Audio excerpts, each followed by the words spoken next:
Hey guys, Belle here. I write articles, help cover esports, and do video guides for Method, with my major focus being, of course, World of Warcraft. Now, we've seen a lot of developer interviews, a lot of YouTube content, and read a ton of articles on the new expansion since it was announced recently at BlizzCon. I don't know about you guys, but my head's pretty much spinning with all the information. I pretty much spent the week scouring the interwebs to round up everything that we know about the next expansion so that we can talk about it in this video, which the next expansion will be Battle for Azeroth. The expansion is going to be focused on Alliance and Horde waging war against one another for both land and resources, which is ultimately going to lead to the most power. Each faction is going to be fighting for its survival, focusing on gaining allies to each faction's cause. I like the fact that they're bringing back the Horde and the Alliance war. I think it was needed and missing over the last few expansions, so I myself am pretty excited about that. So let's get into just a couple bits of kind of smaller information, and then we'll talk about where we're going to be leveling and things like that. The level cap is going to be raised to 120. Character boosts will go to 110 when the expansion hits. The legendary system is not moving on in the next expansion. Amen to that. Zone scaling will be the same as it was in Legion. You'll be able to choose where you level. Class raid party buffs will be returning, and I am so freaking stoked about that because that was one thing that they took away that I feel like they shouldn't have, making us valid again in raids on a class-by-class basis. I'm super excited about that. I did pull a breakdown from that's in the article that does go with this video. If you want to check that out, I did get it from Wowhead did outline what the current ones are that they pulled from the demo floor at BlizzCon, but that stuff will change, so I would take that with a grain of salt, to be perfectly honest. There will also be a stat and eye level squish, which none of us should be shocked there. When I did a demo for the new dungeon, my item level was 185. Heroic dungeons that currently give like 865 gear will see that at a 200 eye level instead of the 865. Not too bad. We needed it. We were getting up into the thousands for the item level. It was getting a little bit ridiculous. Now let's get into where we're going to be doing the bulk of this battling between Horde and Alliance. There's going to be 2 new continents featuring 3 main zones for each side to explore. You're going to be leveling in your own faction zone. The rest of the world will open up after you reach 120, along with the world quests and emissaries, which they're obviously going to be bringing into the next expansion. They talked about that at a panel. Alliance side, we're going to be dealing with Kul Tiras. Kul Tiras is a powerful ancient human kingdom with a very large and sought-after naval fleet that we as Alliance are going to actually need to be able to win this battle against the Horde. Seems they also have a slight pirate issue. Excited we get to kind of deal with that as well. Kul Tiras is ruled by 4 houses. Proudmoore, Waycrest, Stormsong, and the 4th house has yet to be identified. So as of this moment, we don't know who that 4th house is. There's going to be 3 major zones that Alliance is going to focus on for Kul Tiras. Tiergard Sound, which is the capital of Kul Tiras and will also be the Alliance hub. It's ruled by House Proudmoore, or more notably, Catherine Proudmoore, which is Jaina's mother. Unfortunately, this squashes any rumors that Jaina's a Dreadlord, which makes me super sad because I wanted to kill her. Unless, of course, the mother's also a Dreadlord. Plot twist. The next zone we're going to be dealing with as Alliance is going to be Drustvar. This is ruled by House Waycrest. What's interesting about this is the Lord and Lady Waycrest have gone missing. We don't know where they're at. We don't know what's going on. It's a forested and mountainous zone that is also cursed. We don't know the reason it's cursed, but my guess is the fact that the humans slaughtered the race that lived there, which was the Drust, and basically took their land. If you slaughtered me and took my land, I'm pretty much cursing the land. As I draw my last breath, I'm cursing the land. This zone also provides the major arms to Kul Tiras. The 3rd zone here is going to be Stormsong Valley. This is ruled by House Stormsong. Very lush and green zone. Provides ships to Kul Tiras. However, recently construction has been halted due to some unnamed troubles. I'm assuming we will find out that in the expansion. So those are going to be the 3 zones you're going to be dealing with as Alliance. Now, Horde side, for Horde, we're going to be going to Zandalar. Everybody's excited about that. Zandalar is an ancient troll empire whose naval force surpasses Kul Tiras. Zandalar, unfortunately, right now is in the midst of a little bit of a civil war that will need to be dealt with before we can be of any help, before they can be of any help to us as Horde. We're going to have to help fix their issues with the blood trolls and everything that's going on, internal turmoil there, before we can recruit them to help. There's going to be 3 zones here as well. Zuldazar, which is going to be the capital of Zandalar. It'll also be the Horde hub. during the leveling process. Nazmir, which kind of a festering swampland that's sinking into the Great Sea. It was damaged during the Great Sundering, so it's not on the top of its A game anymore. The residents here are going to be the Blood Trolls. It does also house an ancient, there's like a top secret facility that researches old god type stuff. So ancient Titan secrets that we're going to possibly explore, question mark. Not 100% sure about that. It also houses a tool to destroy all life on the planet. That age-old thing, just destroying all life on the planet, no big deal. The third zone we're going to be dealing with here is going to be Vol'dun. This was once a very, very thriving and lush jungle and is now like a barren sand dune desert zone. Zandalar actually exiles all of their criminals to here, to this zone to basically die. They're just going to send you here for you to wither away and just rot, which is a very sad means to an end. But I guess if you're a criminal, you kind of deserve it. Residents of this zone do include the various Zandalari vagabonds and unclean riffraff.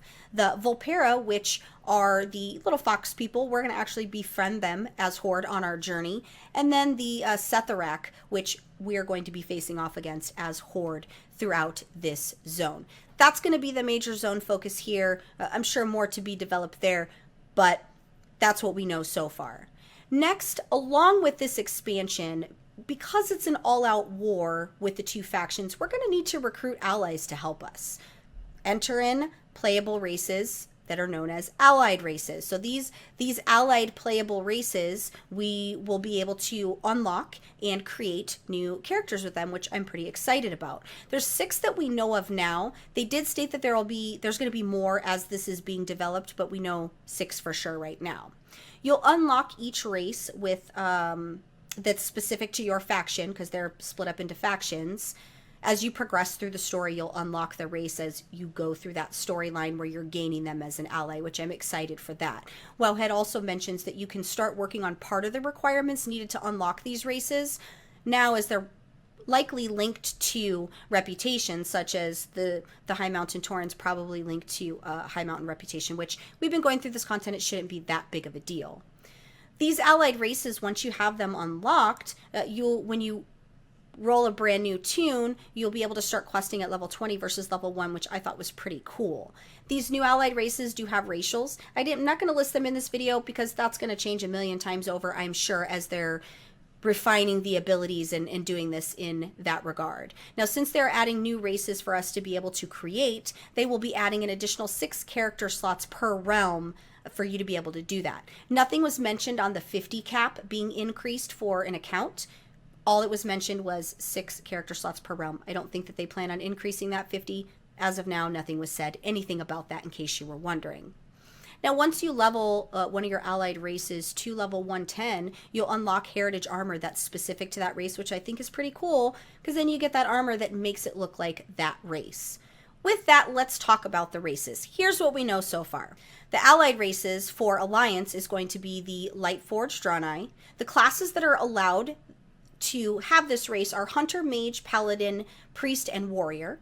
Then for Alliance, we also have Void Elves. The classes allowed are Hunter, Mage, Monk, Priest, Rogue, Warlock, and Warrior. We also have Dark Iron Dwarves. We don't know anything about what classes will be allowing these just yet. Now for Horde allied races, we have my favorite, which is Nightborn. Guys, I'm an Alliance at heart, and I'm going to have to roll Horde, and I'm going to have to play Nightborn because it's hashtag fan favorite. I freaking love Suramar. Anyway, sorry for that little sidebar. I just felt like I needed to share that with you guys. Nightborn, the classes that are allowed are going to be Hunter, Mage, Monk, Priest, Rogue, Warlock, and Warrior. The High Mountain Tauren is going to be Druid, Hunter, Monk, Shaman, and Warrior. And then last but certainly not least, the Zandalari Trolls, which, once again, I'm going to have to play Horde here. The only class we know so far is Druid, and what we do know is the Druid's travel form will be a Raptor, which is pretty freaking exciting. Druids are the favorite, that's why. Druids get all the fun stuff, guys. That's what we know so far about the allied races. Much more to come, much more things to be added there, but that's what we have so far. Next, let's talk about Warfronts. Warfronts are large battles that are set in a war-critical location that will have a Warcraft 3 RTS roots and base to it. These are going to be 20-player co-op raid versus NPCs. You're going to gather resources, build structures, perform research upgrades. You're going to lead your troops to victory by taking over territory. The rewards for this are unknown except for the mention of armor, which I have here. I'm sure that will be developed as we're kind of going through the process through alphas and betas and all that type of thing. I'm not 100% sure how I feel about these Warfronts. I don't know what this is going to look like. I'm interested. I also read in a developer Q&A that there isn't going to be, it's not going to be all the time you're going to be doing these Warfronts. So I'm interested to see kind of how this is going to work out. Don't really have an opinion yet because I would need to see it in action. The next tier is going to be a smaller version of that, which these are called island expeditions. This is basically small battles that will be used to explore various uncharted isles all throughout the Great Sea. These island expeditions are 3-player co-op scenarios, very reminiscent of Mists of Pandaria. I loved the scenarios. I, for one, am happy that we're getting this back.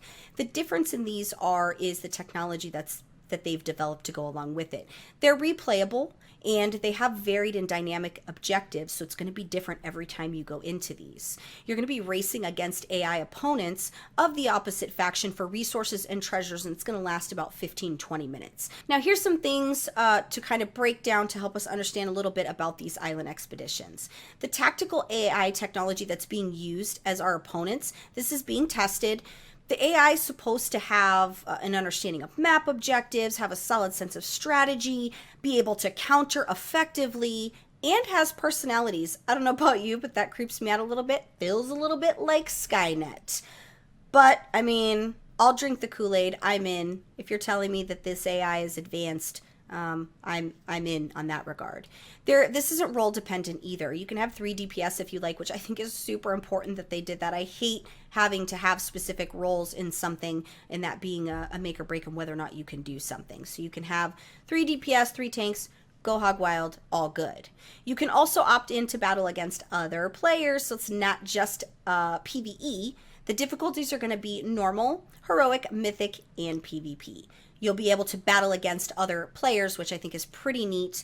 So you'll essentially race other players versus doing it with the AI, which I think is an interesting component that they're adding ways for PvPers to get their PvE fixes by giving you the choice one way or the other. I think that's really nice on Blizzard's part. Since we're talking about PvP, let's talk about what we know so far for PvP. PvP, for me, is always going to be the last thing that they talk about. They didn't give us a whole lot. They gave us some things, but they didn't give us a whole lot. I'm hoping that they're kind of reworking the way that PvP works right now, just because I think there's a lot of things that are broken there, but that's for another video and another rant. With that, World PvP is something that they want to largely focus on, which I think that's important.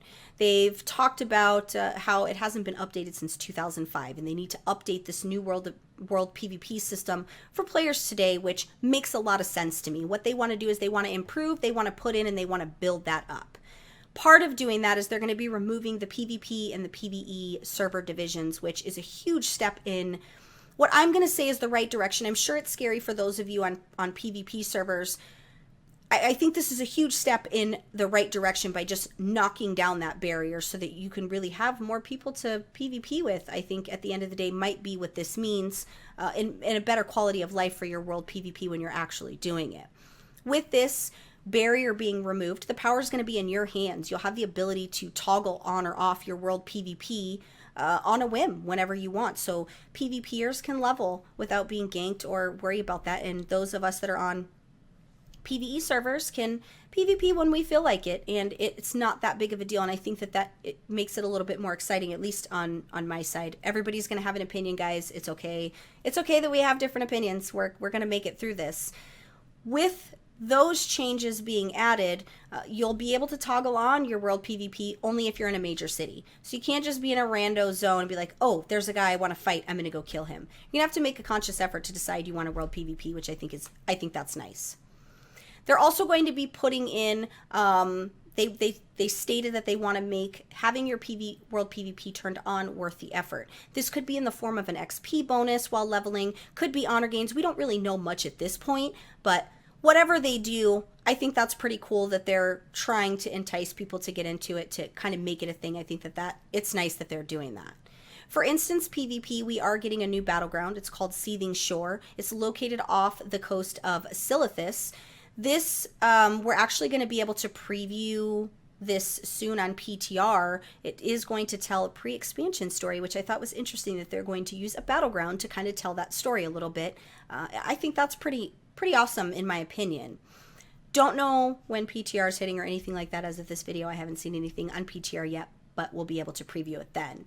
The two new arenas is going to be Zuldazar and Tiragard. There's going to be new PvP brawls added for that, which I think is good that they're developing that PvP brawl. That's what we got so far for the PvP. I know that as of this video, they did a hotfix to they're trying to balance some stuff out with World PvP, so give good feedback on the forums so that we can help drive that in a direction to make it more balanced and less one-shotting by overgeared tanks. Next up on the agenda is going to be our new focal point for this expansion on a personal level. We had the artifact weapon this entire expansion to focus on, and farming legendaries because the legendary system was really crappy. Anyway, the Heart of Azeroth is going to be our new focus. It's a medallion, so it's going to be a necklace, which is great for me because the necklace is always the one thing I struggle with trying to get my best in slot. I'm kind of excited that I'm not going to have to deal with it this expansion. This is going to be the new focus for us for our power progression throughout this expansion, especially since we're not bringing our weapons. We're going to be using Azerite, which Azerite is the resource that's going to be the driving force throughout this entire expansion is Azerite. We're going to use it to empower and level up the necklace, and that Azerite's going to replace artifact power, essentially. The necklace will automatically absorb Azerite that's nearby, so it's not going to take up bag space. You're not going to have to spend part of your time clicking to try to learn all the power to your necklace, which is really nice that it does that. It's going to work very similar to the Netherlight Crucible. You'll need to reach certain levels in order to unlock traits that make your gear more powerful. So it's going to enhance the gear that you have versus just giving power to your spells and stuff like that. So I'm excited about that specific part. The goal is to make, their goal here for this was to make the traits more of a personal nature so each player could kind of choose what suits them and, you know, follow the path that they like. I don't really know what this looks like, to be perfectly honest. You guys see the screenshots here of the UI. It's still too new for me to really know if I'm going to be excited about this. Hopefully it doesn't feel as grindy as the artifact weapon did for raiders and stuff like that. I'm hoping that they found a good balance there to make it easier to ult for things like that. We'll know more as we get into alpha and beta whenever that is released. For dungeons, there's going to be 10 new dungeons. They're going to be updating the mythic keystones, adding to that kind of thing. I think that's really going to be their focus there, is adding and refining the mythic keystone system, which is a genius move on their part. And my favorite, Horde and Alliance will have separate level up dungeons. I think that's needed for the fantasy guys here with this war against Horde and Alliance. As an Alliance player, I don't want to see Horde unless I'm killing Horde. And it's the same for Horde. Horde doesn't want to see Alliance unless they're killing them, and I think it's important for us to live in that fantasy. There was only one new raid mentioned, but I'm sure there will be plenty. It's Old Deer, the Halls of Control. They did mention that we are going to be battling Queen Ashara as a future raid boss, which there's concept art here from the BlizzCon panel when they talked about that. I think up until now it was kind of speculation what she looked like. If memory serves me, I'm sure somebody will correct me if I'm wrong, but I feel like we don't really actually know what she looks like until we have this concept art that was dropped on us at BlizzCon. A few things to note. We don't have a release date on the expansion. My guess is June or July. That's kind of the way that I feel about it, mostly because we don't need a full expansion to be fully developed in order for us to be able to start on the expansion, since they're doing content every 3 months anyway. I feel like that this puts us in the water of being able to test on alpha and beta and get the first part of the expansion out while they continue to develop that like they've been doing. I feel like that's kind of their plan. Some people are saying that we're not going to see it till way later. Honestly, I think we're going to see it around June or July. That would kind of be my guess. August at the very latest, but I don't really see that happening. We don't have a release date on alpha when it's going to be an alpha or beta either. We're likely not going to get any of the dates for the above until we've received the final patch for this expansion. They can't really give us a date for something when we're still in current content. We haven't even received all the final patches. So I imagine once we get through the final patch here, which will likely be the pre-expansion event, we'll start getting information on dates and stuff like that. Finally, what you saw here is current given what we know today, what I was able to find today. I might have missed things, and if I did, I apologize. There were a lot of changes that are going to be happening as this goes through alpha and beta through the development process. So take everything I said here with a grain of salt. It could be completely different tomorrow. This pretty much covers what we know so far for Battle of Azeroth. While I know there isn't a ton of things for the whole expansion that were covered with what they gave us at BlizzCon, they gave us just enough to be interested. I'd like to know out of what we know, what you guys are most looking forward to. So make sure you guys comment below and let's banter back and forth about what you guys are hyped about. I also want to make sure I give a shout out to Wowhead for being a huge source of BlizzCon information from a World of Warcraft standpoint. It really helped me when I was trying to gather everything because they were pulling from different sources and helped ensure that my squirrel brain didn't miss any of the important things. And I did use some of their screenshots and information, and I wanted to make sure that I shouted them out for their hard work as well. As I mentioned earlier, I do write for Method's website, which you can find in the description below, along with the link to the article that accompanies this video. I also have a weekly podcast about World of Warcraft called Pwnecast. We focus on the weekly news, helping the average player through content, entertainment, all things World of Warcraft, along with some pretty friendly and witty, if I might say, banter. If you're interested in checking that out, make sure you head over to the Pwnecast YouTube channel, give us a subscribe, give us a watch, and check it out. If you enjoyed this video, don't forget to give it a like. Also, if you're new to Method, make sure you subscribe so you can stay up to date on all the latest videos. That's it for me, guys. I'm going to get on out of here, and as always, thanks so much for watching.